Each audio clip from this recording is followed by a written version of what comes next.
Hello, good morning बच्चों। कक्षा 10 की भौतिक विज्ञान की क्लास में अध्याय 12 विद्युत में आगे बढ़ते हैं। अब हम बताते हैं विद्युत परिपथ आरेख।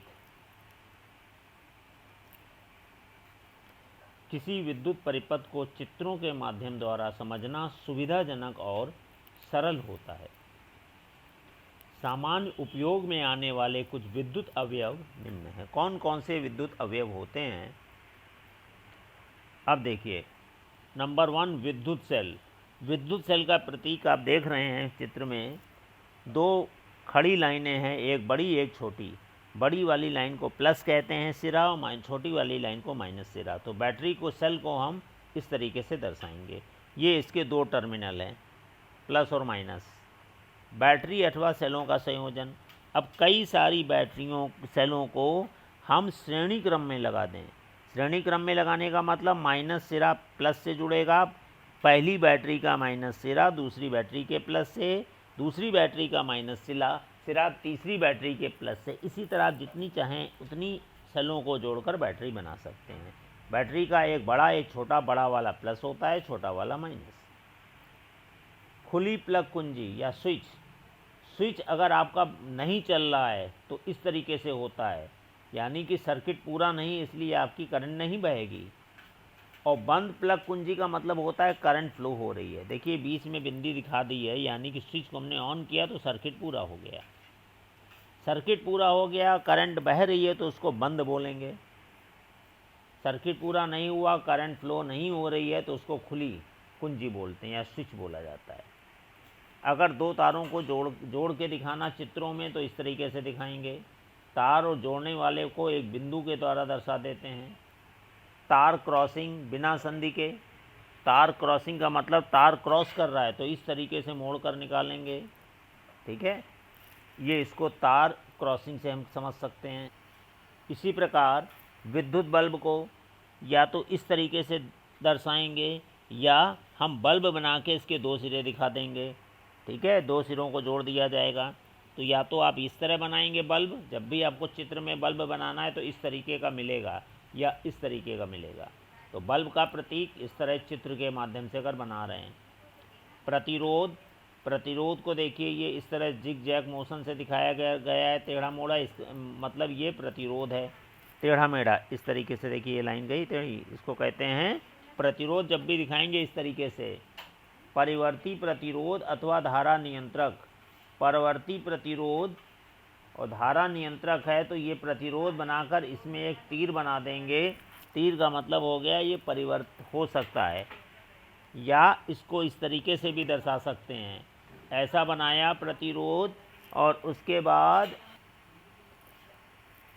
हाँ तो देखो बच्चों, परिवर्ती प्रतिरोध धारा नियंत्रक। धारा नियंत्रक में प्रतिरोध के ऊपर तीर का निशान लगा देंगे। तीर का मतलब नियंत्रित करेगा, यानी धारा को कम ज़्यादा करना चाहें तो ये धारा नियंत्रक का प्रयोग किया जाता है, या हम इस तरीके से भी इसका प्रयोग कर सकते हैं।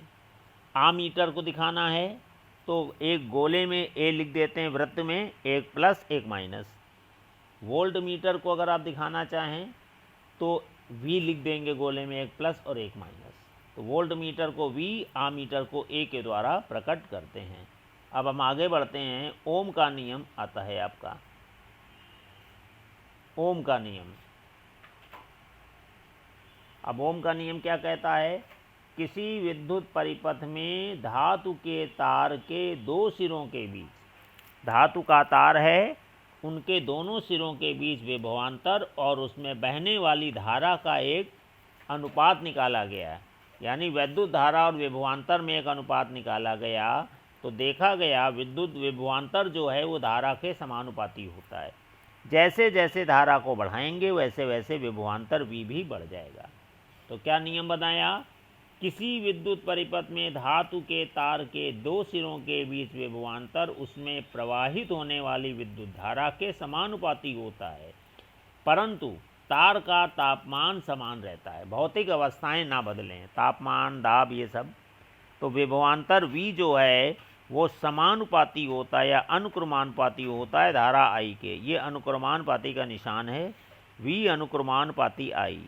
या V बराबर RI। इस अनुक्रमानुपाती निशान को अगर हम हटा दें तो इसकी जगह पर R लिख सकते हैं, जो एक आपके अचर को, कांस्टेंट को प्रदर्शित करेगा। ठीक है, जो R आप इसको प्रदर्शित करेगा, नियतांक को। तो जहां R एक नियतांक है जिसे तार का प्रतिरोध कहते हैं। ठीक है, तो ये R बराबर प्रतिरोध। अब कहा गया प्रतिरोध को परिभाषित करें, तो किसी चालक का यह गुण कि वह अपने में प्रवाहित होने वाले आवेश मतलब धारा का विरोध करे, प्रतिरोध कहलाता है। यानी प्रतिरोध धारा के मार्ग में अवरोध उत्पन्न करने का कार्य करता है। ठीक है, आवेश प्रवाह हो रहा है, उसी को हम धारा कहते हैं, उसका विरोध करेगा, उसे हम प्रतिरोध कहेंगे। प्रतिरोध को R से प्रकट किया जाता है और इसका मात्रक होता है ओम, और ओम को आपको इस तरीके से दर्शाना होता है। ये चिन्ह है ओम का। देखिए, ये आपका बना हुआ है, इसमें एक इधर की तरफ और एक इधर की तरफ निकाल दिया गया है, हेड टाइप की टोपी जो होती है, समझ लीजिए। तो इसको कहते हैं ओम। ये काहे का प्रतीक है? ओम। किसका मात्रक है? प्रतिरोध का। ठीक है, अब प्रतिरोध R बराबर सूत्र है विभवांतर बटे धारा। विभवांतर और धारा को अगर आप भाग कर दें तो प्रतिरोध R आपका आ जाएगा। ठीक है, तो प्रतिरोध बराबर विभवांतर बटे धारा। अतः प्रतिरोध R एक अन्य मात्रक, इसका R का एक और मात्रक भी है, वोल्ट प्रति एम्पियर। V का मतलब वोल्ट, I का मतलब एम्पियर। तो प्रतिरोध का एक आप मात्रक आपने ओम देखा, दूसरा मात्रक क्या है? वोल्ट प्रति एम्पियर। तो ओम और वोल्ट प्रति एम्पियर एक ही हैं। कहने का मतलब है 1 ओम बराबर 1 वोल्ट प्रति एम्पियर। तो कभी कभी ओम भी आप लिख सकते हैं, वोल्ट प्रति एम्पियर भी लिखा जा सकता है मात्रक। अब कहा गया 1 ओम को परिभाषित करें, तो ये देखिए 1 ओम हेडिंग में है। परिभाषा क्या है? जब किसी चालक में 1 एम्पियर की धारा प्रवाहित होती है और चालक के दोनों सिरों के बीच का विभवांतर 1 वोल्ट हो जाए तो चालक का प्रतिरोध 1 ओम होगा। तो ये चालक के प्रतिरोध की परिभाषा कहाँ से निकली? सूत्र से। सूत्र में वोल्ट को 1 रखा, एम्पियर को 1 रखा, तो 1 एम्पियर की धारा अगर प्रवाहित हो रही है और वोल्टेज 1 वोल्ट हो जाए तो उसका प्रतिरोध 1 ओम कहलाएगा। तो ये 1 ओम की परिभाषा। अब देखिए आगे नोट, सूत्र R बराबर V बटे I। प्रतिरोध R विभवांतर बटे धारा से हम लोग निकाल सकते हैं, या I निकालना चाहें तो I जब निकालोगे तो R और V को चेंज कर दो, R को I के पास, I को R के पास, तो I बराबर V बटे R हो जाएगा। प्रतिरोध अगर निकालनी है तो क्या सूत्र होगा आपका? ध्यान रखिएगा, ये प्रतिरोध निकालना है तो R बराबर V बटे I। अगर धारा निकालनी है तो I बराबर V बटे R। ठीक है, तो हम कह सकते हैं कि धारा प्रतिरोध के विलोम अनुपाती होती है। यानी प्रतिरोध जितना ज़्यादा आप मोटा कर देंगे, प्रतिरोध का मतलब तार की मोटाई से, तार मोटा है तो धारा कम बहेगी, तार पतला है तो धारा ज़्यादा बहेगी। कहने का मतलब है यदि प्रतिरोध को बढ़ाया जाए तो धारा कम हो जाएगी उसी अनुपात में, और यदि प्रतिरोध को कम कर दिया जाए तो धारा का मान उसी रेशियो में अधिक हो जाएगा। जैसे यदि R को 2 गुना कर दें तो धारा आधी रह जाएगी। ठीक है, और प्रतिरोध को अगर हमने आधा कर दिया तो धारा क्या हो जाएगी? 2 गुना हो जाएगी, उल्टा हो जाएगा। अब आता है परिवर्ती प्रतिरोध। स्रोत की वोल्टता में परिवर्तन, विभवांतर में अंतर जो है किए बगैर, अगर हम किसी भी स्रोत को देख लें जिसमें विभवांतर लगा है और इक्विपमेंट लगे हैं, आपके बिजली के सामान लगे हैं, और उसमें उसकी वोल्टता में परिवर्तन ना करें, मान ले 220 वोल्ट पर ही चला रहे हैं, तो परिपथ की विद्युत धारा को नियंत्रित करने के लिए उपयोग किए जाने वाले यंत्र को परिवर्ती प्रतिरोध कहते हैं। आपके पंखे में लगा हुआ रेगुलेटर, पंखे में रेगुलेटर क्या करता है? आप 1 नंबर पे चलाएंगे तो धीरे चलेगा, 2 नंबर पे चलाएंगे तो तेज चलेगा।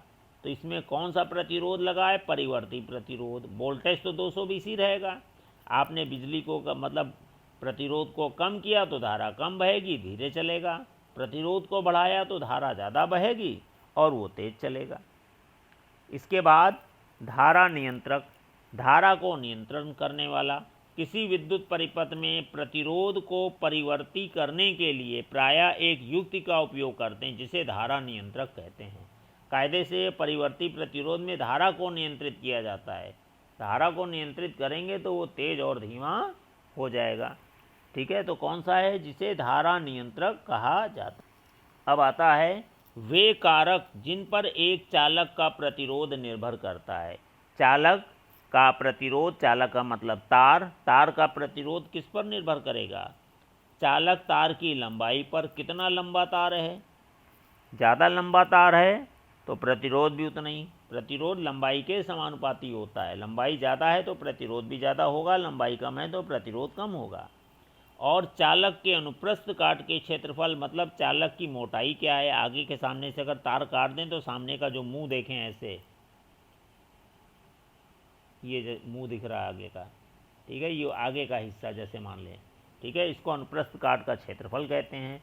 तो प्रतिरोध उस क्षेत्रफल के विलोम अनुपाती होता है। जितना कम क्षेत्रफल होगा यानी तार का आगे का हिस्सा मोटा होगा, नोक जो दिख रही है, या पतली होगी, ठीक है, तो वो उस हिसाब से उसका प्रतिरोध हो जाएगा। मोटा है मतलब तार मोटा है तो प्रतिरोध कम, ठीक है। क्षेत्रफल उसका अगर आपका ज़्यादा है तो प्रतिरोध कम होगा, क्षेत्रफल कम है तो प्रतिरोध ज़्यादा होगा।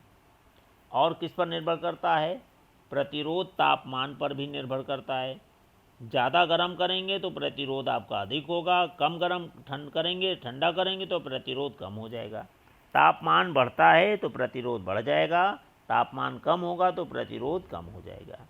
और ये पदार्थ की प्रकृति पर भी निर्भर करता है, किस प्रकार का पदार्थ बना है। लोहे का दूसरा होगा, एल्युमिनियम का दूसरा होगा, तांबे का दूसरा होगा, सबका अलग अलग होगा। तो विद्युत प्रतिरोधकता अब आती है। अगली हेडिंग है विद्युत प्रतिरोधकता। विद्युत प्रतिरोधकता जो ऊपर बताया, प्रतिरोध आर लंबाई के समानुपाती, क्षेत्रफल के विलोम अनुपाती। अब इन दोनों को एक साथ मिला लें तो आर समानुपाती एल अपॉन ए। अब इस समानुपाती निशान को अगर हटाएंगे, जैसे पीछे हटाया था, तो एक अचर संख्या अपने मन से लगानी होगी। ये अचर संख्या ये पी की शक्ल में दिख रही है, पी नहीं, इसको रो बोलते हैं। पी यहीं से होता है, पीछे की तरफ बढ़ा दिया गया है, तो ये क्या है? रो। तो ये कौन सा नियतांक है? रो।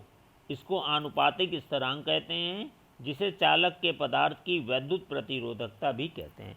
ये चालक के पदार्थ की वैद्युत प्रतिरोधकता को, विशिष्ट प्रतिरोध को प्रदर्शित करता है। हमने देखा पीछे R बराबर रो एल अपॉन ए। अब आप देखिए क्या था, R बराबर रो एल अपॉन ए। अब इससे आपको सही करना है। अब रो निकालना चाह रहे हैं, ए को इधर लाए तो R इंटू ए, एल नीचे आ गया, R इंटू ए अपॉन एल को रो कहते हैं। विशिष्ट प्रतिरोध का सूत्र क्या हो गया? प्रतिरोध गुणे क्षेत्रफल बटे लंबाई। और प्रतिरोधकता का एसआई मात्रक क्या हुआ? प्रतिरोधकता यानी विशिष्ट प्रतिरोध, ये इसका मात्रक क्या हुआ? ओम मीटर स्क्वायर पर मीटर। मीटर स्क्वायर मीटर से कट गया तो ओम इंटू मीटर। तो प्रतिरोधकता का एसआई मात्रक हुआ ओम इंटू मीटर। कैसे? प्रतिरोध का मात्रक क्या हो गया? ओम। प्रतिरोध का मात्रक कितना हो गया आपका? ओम हो गया। और क्षेत्रफल का मात्रक कितना हो गया? क्षेत्रफल का मात्रक हो गया मीटर की घात 2। लंबाई का मात्रक मीटर हो गया। अब देखिए इस मीटर से ये कट गया तो क्या आया? Ohm into metre. तो क्या हो गया आपका? ओम इंटू मीटर क्या हो गया? प्रतिरोधकता का एसआई मात्रक, यानी विशिष्ट प्रतिरोध का मात्रक ओम इंटू मीटर होता है। नोट, अब नोट पॉइंट है कुछ। प्रतिरोधकता चालक की लंबाई व क्षेत्रफल के साथ नहीं बदलती, परंतु तापमान के साथ बदल जाती है। प्रतिरोधकता कब नहीं बदलेगी? लंबाई बढ़ा दें तो नहीं बदलेगी और मोटा पतला कर दें तो भी उसकी प्रतिरोधकता नहीं बदलेगी, लेकिन तापमान का परिवर्तन होगा तो होगी। अब दूसरा, धातुओं व मिश्र धातुओं की प्रतिरोधकता 10⁻⁸ से लेके 10⁻⁻6 ओम मीटर तक होती है। माइक्रो से नीचे माइक्रोन। मिश्र धातुओं की प्रतिरोधकता उनके अवयवी धातुओं की अपेक्षाकृत अधिक होती है। जिनसे मिश्र धातुएं बनी हैं उनकी प्रतिरोधकता से मिश्र धातुओं की प्रतिरोधकता उनके अवयवी धातुओं की अपेक्षाकृत अधिक होती है। अगर दो धातुओं को मिलाकर बनाया जाए तब जो प्रतिरोधकता आएगी वो अलग अलग धातुओं के प्रतिरोधकता की अपेक्षा अधिक होगी। मिश्र धातुओं का उच्च ताप पर शीघ्र ही दहन नहीं होता है, अतः इसका उपयोग तापन युक्तियों में होता है। आपके घर में हीटर है, हीटर में तार लगा रहता है, लाल हो जाता है, नहीं जलता है, क्योंकि उसका जो दहन होता है बहुत उच्च तापमान पर होता है, उतना उच्च नहीं हो पाता ये। तांबा व एल्युमिनियम का उपयोग विद्युत संचरण के लिए किया जाता है क्योंकि इनकी प्रतिरोधकता कम होती है। ठीक है, प्रतिरोधकता कम हो रही है, ठीक है, तो आपके उपयोग में आएगा, लंबा चलेगा। रबड़ तथा कांच जैसे विद्युत रोधी पदार्थों की प्रतिरोधकता बहुत ज़्यादा हो, 10⁻12 से लेके 10⁻17 ओम मीटर कोटि की होती है, तो इसमें धारा आराम से इसको नहीं प्रभावित होगी। ठीक है, उस अमा को धारा बहने नहीं देगा। इसलिए आपने देखा होगा जो बिजली वाले हैं रबड़ के दस्ताने लगाते हैं, हाथ में पहनने देते हैं, जिससे उनको करंट ना लगे, क्योंकि उसमें विद्युत आपकी इसमें नहीं जाएगी। विद्युत बल्बों का तंतु टंगस्टन का बना होता है। टंगस्टन एक धातु है जो विद्युत बल्ब के अंदर जो पीला नीला प्रकाश देता था, पीला प्रकाश देता था, लाल पीला, उसमें टंगस्टन का बनाया जाता था, जो पतला तार होता है। ठीक है, क्यों बनाया जाता है? क्योंकि इसका गलनांक बहुत अधिक होता है, इतना अधिक तापमान नहीं हो पाता है। बिजली से बल्ब जल रहा है तो इतना अधिक नहीं गर्म होगा, इसलिए इसको टंगस्टन धातु का बनाया जाता है। तो बच्चों आज यहीं तक हम रखते हैं, इसके बाद का हिस्सा अगले टर्न पर हम बताएंगे। आज के लिए इतना ही बच्चों, धन्यवाद।